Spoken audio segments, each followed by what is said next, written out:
بسم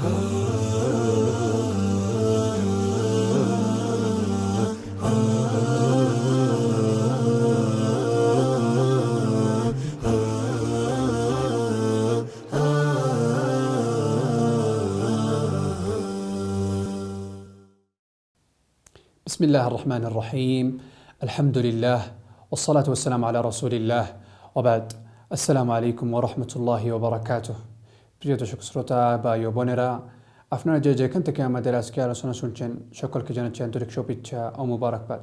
প্রিয় দর্শক, আনাস রাদিয়াল্লাহু আনহু থেকে বর্ণিত, তিনি বলেন, নবী সাল্লাল্লাহু আলাইহি ওয়াসাল্লাম বলেছেন, قال الله تعالى يا ابن آدم لو أتيتني بقراب الأرض خطايا ثم لقيتني لا تشرك بي شيئا لأتيتك بقرابها مغفرة।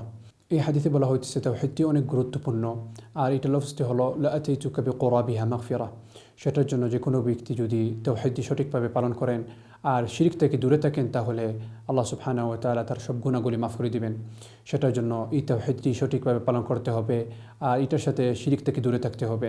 আর যে কোনো ব্যক্তি এইরকম করে তাওহীদ সঠিকভাবে পালন করে আর শিরক থেকে দূরে থাকে, তাহলে আল্লাহ সুবহানাহু ওয়া তাআলা তার সব গুনাহগুলি মাফ করে দিবেন। আল্লাহ সুবহানাহু ওয়া তাআলা আমাদেরকে সবাইকে সঠিকভাবে আমল করার জন্য তৌফিক দান করেন।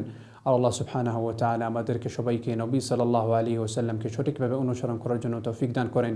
ওয়া আখিরু দাওয়ানা আনিল হামদুলিল্লাহি রাব্বিল আলামিন ওয়া সাল্লাল্লাহু ওয়া সাল্লাম আলা নাবিয়্যিনা মুহাম্মদ ওয়া আলা আলিহি ওয়া সাহবিহি ওয়া সাল্লাম।